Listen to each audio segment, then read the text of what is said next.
Congolaises, Congolais, chers compatriotes, peuple congolais, aujourd'hui encore la flamme est rallumée.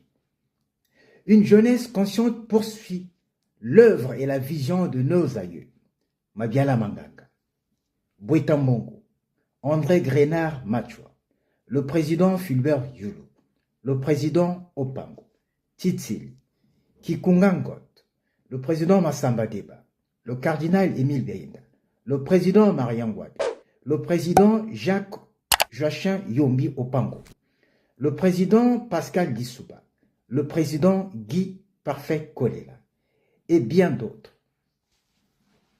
Celui qui marche sans regarder en arrière ne marchera jamais en ligne droite. Oublier son passé, c'est oublier son avenir. Jeunesse congolaise, quelle est ta vision pour la libération et le développement de ta patrie? La jeunesse, c'est le fer de lance du développement. La jeunesse, c'est l'avenir de la nation. La jeunesse, c'est l'espoir de demain. Chers compatriotes, aucun gouvernement africain ne peut réussir sa mission de développement s'il ne compte pas sur les jeunes. Avec les jeunes, tout est possible. Sans les jeunes, attention. Depuis 1960, notre vaillante jeunesse a donné de la foi et a montré la foi. Mais, hélas, notre jeunesse a besoin d'un changement, d'une démocratie et d'un progrès économique et social à la hauteur du sacrifice consenti. Et je suis là pour accompagner cette jeunesse à accomplir cela. Cependant, des slogans creux ne suffisent pas. L'année de la jeunesse, tant vantée dans les discours politiques, n'est trop souvent qu'un prétexte à des slogans vides. Mais concrètement, qu'est-ce qui est proposé à la jeunesse? Et surtout, qu'offre-t-elle elle-même comme alternative réelle? Il sera démagogique et injuste d'encenser la jeunesse tout en continuant à promouvoir les anciens. Quel est l'état réel de la jeunesse congolaise aujourd'hui? Sommes-nous prêts à assumer la relève et à faire mieux? Hélas, hormis quelques intrépides qui se détachent du lot, une bonne frange de nos jeunes s'alise dans des lamentations interminables et négocie au besoin un match nul avec le destin. À qui la faute? À la jeunesse elle-même ou à la classe dirigeante?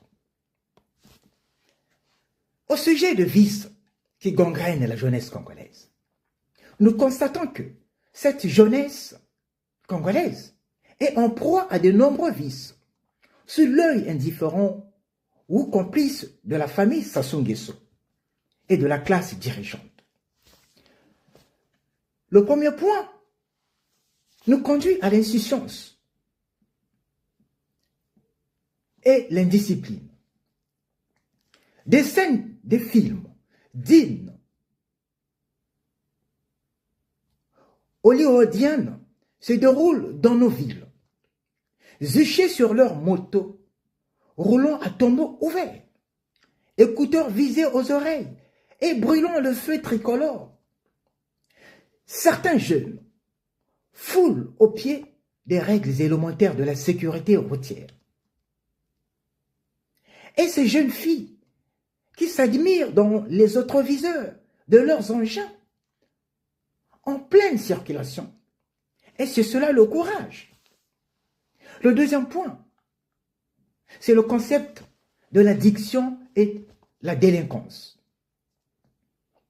Dans nos villes et nos campagnes, nos jeunes passent leur journée à s'adonner à des boissons, frelatées, la bouffe et la marijuana. D'autres fuient l'école pour finir dans ce que j'appelle le phénomène du ndoumisme. Certains se réfugient dans les stupéfiants pour finir au quotidien marquée par la précarité et le chômage. Et c'est cela l'innovation ou l'année de la jeunesse. Le troisième point n'est autre que le griotisme politique. Le concept de griotisme politique est devenu la vocation favorite de certains jeunes dans les partis politiques avec l'espoir d'être invités à la table d'honneur. Quel engagement! Même dans les organisations de la société civile, ce spectacle alarmant est constant. Jeunesse, que notre estomac ne commande pas toujours notre pensée. Le quatrième point n'est autre que l'absence de perspective professionnelle. Dans de nombreuses administrations, de jeunes diplômés avec bac+6, voire 8 au-delà, broient du noir dans des garages administratifs. Le plus astucieux se contente de faire les courses des futurs retraités, espérant obtenir une promotion. Peuple congolais, jeunesse congolaise, qu'attendons-nous pour agir? Si nous refusons d'être des citoyens, vigilants après nos révolutions ou insurrections, si nous n'assumons pas notre jeunesse, quel avenir la patrie peut-elle attendre de nous? Pour ce faire, un devoir s'impose. Car nous devrons désenclaver les mentalités, rompre avec l'attentisme et le fatalisme. Car plus rien ne doit être comme avant. Il serait naïf de penser qu'un dictateur abandonnera son fauteuil pour un jeune simplement parce qu'il faut promouvoir la jeunesse. Nous devrons mériter notre place par notre exemplarité dans le comportement et le travail. Si certains aînés n'ont pas été capables de construire un modèle pour nous, dorénavant, il nous revient de dépasser leurs échecs. Jeunesse, faisons preuve d'un patriotisme actif, c'est-à-dire engageons-nous dans les partis politiques, les organisations de la société civile et autres structures pour imposer une alternative nouvelle et novatrice. Cultivons l'exemple et soyons des modèles pour les générations futures. Nous sommes le miroir de l'avenir. Nous sommes le courage, l'innovation, l'engagement et le dynamisme. Écrivez votre propre destin et mettez-vous en première ligne parmi ceux qui ouvrent la voie vers un avenir radieux. Nous enseigne Nelson Mandela. Inventons l'avenir de notre cher beau pays, le Congo. Trop de discours ont été prononcés et trop de milliards engloutis dans des projets populistes, soi-disant pro-jeunes. Il est temps d'avoir des politiques structurelles ambitieuses pour la jeunesse et d'investir dans une éducation de qualité et une formation professionnelle adaptée. Par ailleurs, jeunesse congolaise, je vous exhorte d'être très vigilants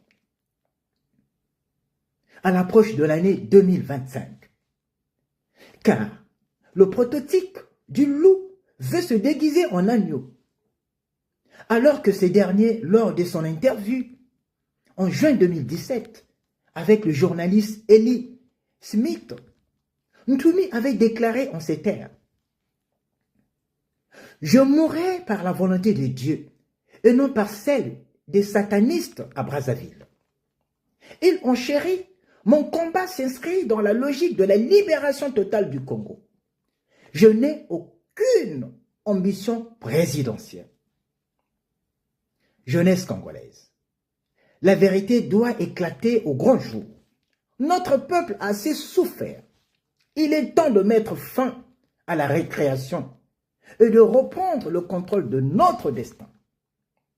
Un pays n'a pas d'avenir si sa jeunesse n'a pas de nobles rêves.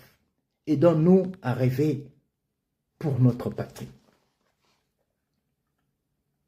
Avant de terminer ce message, je rends un vibrant hommage à tous nos martyrs brutalement arrachés à notre affection et m'incline devant leur sacrifice consenti pour la patrie.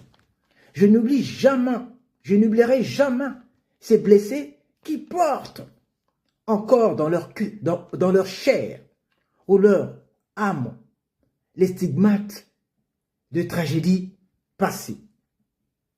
Je leur souhaite un prompt rétablissement et espère du jour meilleur où justice et égalité seront la boussole du Congo. Entre autres,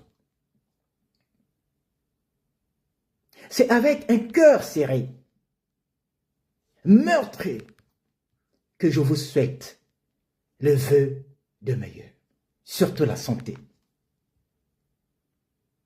de courage, de bravoure et de détermination et de réveil en 2025 afin de chasser ce pouvoir de voyous. De cela, 50 ans de règne oppressif. Jeunesse congolaise, soyons dignes de notre héritage. Vive le Congo, vive la libération du peuple congolais. Le président Éric Bandou du mouvement congolais pour le renouveau. Ingeta, Ingeta, Ingeta, je vous remercie.